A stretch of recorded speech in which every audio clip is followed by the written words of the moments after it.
What's going on, guys? Welcome to my Descendant build series for the First Descendant. Today we're going over my builds for Esiemo. You don't build a reputation. You explode it!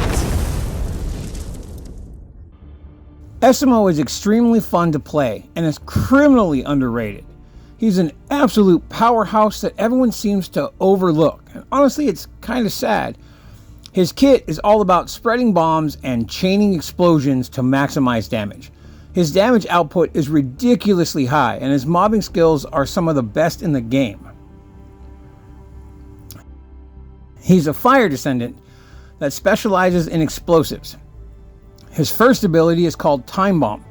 It's a sticky bomb that shoots out of the launcher on his shoulder and attaches itself to enemy. It has a total of 5 stacks and does a good amount of damage.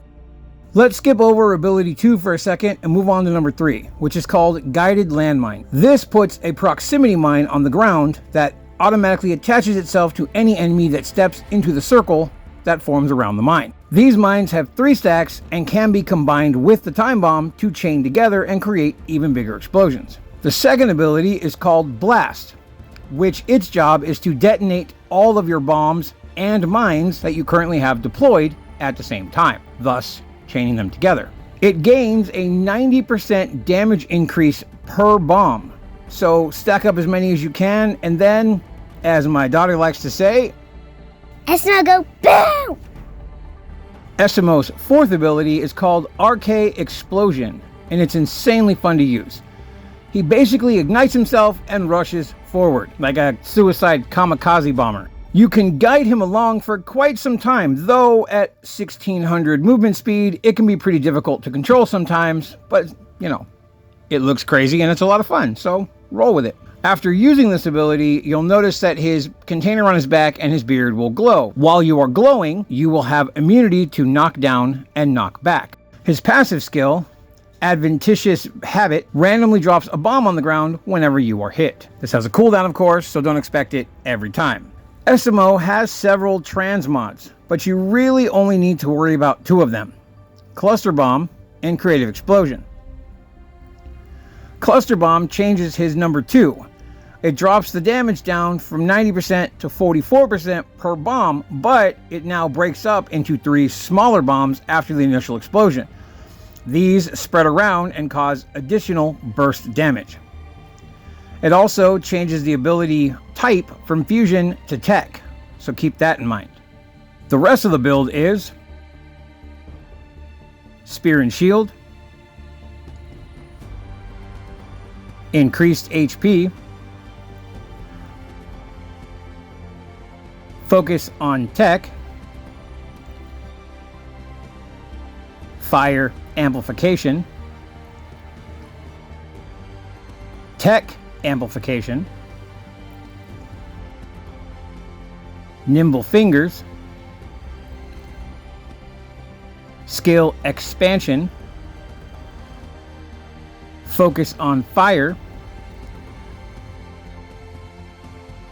MP conversion, and maximize conservation. This build is great for mobbing and is ideal for when you need more distance from the enemies, or when the enemies are more spread out. And here is the RK tuning for this build. Now, for the other 2 builds, you're going to be using Creative Explosion, which changes his 4th ability and links it to his 2nd. The damage from the dash itself is slightly increased, but now it also adds an additional 25% damage per bomb you have deployed. So the goal here is to stack as many bombs and mines as you can, like always, like before, but now you launch straight into your 4 and blast into some truly massive damage. I never fail to break 1 million damage in a run with this build. More often than not, it's over 2 billion. It's insane. Some of the void erosions, I've even cleared 4 billion. I think 4.7 billion was the highest. With this build, you have an almost back-to-back usage of your 4, which is absolutely insane damage output. Pepper the field with bombs, pop your 4, and repeat.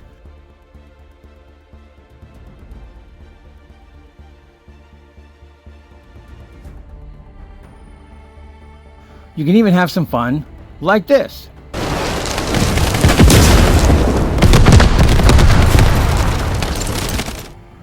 And that's why I called it Crazy Train. The rest of the build is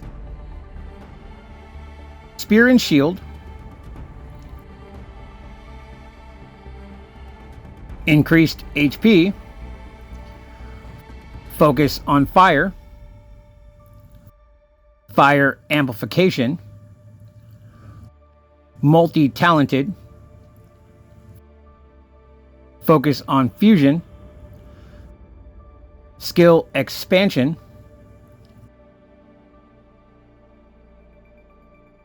frugal mindset,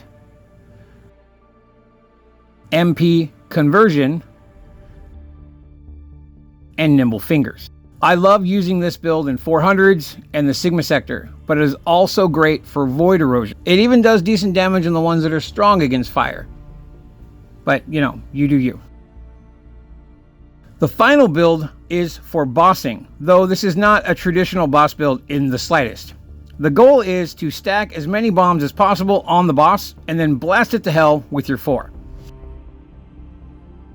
You could easily stack 20 plus bombs and one-shot just about every boss in the game, especially those weak to fire. Since stacking the bombs themselves don't actually deal damage until they're ignited, they don't actually raise the enrage meter, so you have plenty of time. Just fill them up and light them bitches up like the 4th of July. Easy peasy. The build for this is Spear and Shield,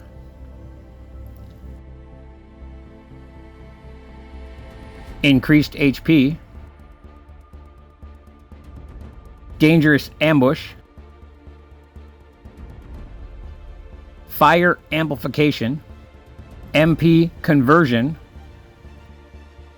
focus on fusion, skill expansion,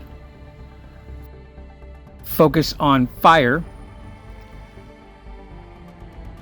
nimble fingers, and fusion amplification. And here is the arcade tuning for both of those builds. Now for all 3 builds, I use a fusion reactor. You could use a tech reactor for the first build since cluster bomb changes 2 from fusion to tech, but it's not really that big of a deal.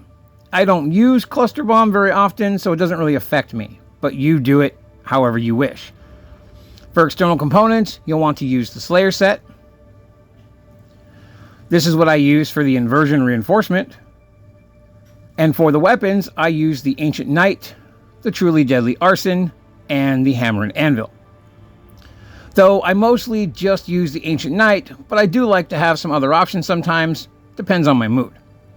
And here are the builds for those. Esiemo is definitely one of my favorite Descendants, and it blows my mind that so many people don't realize just how powerful he is. Everyone is always so keen on the big new thing or what's considered meta, when there are so many other great characters if you just build them right.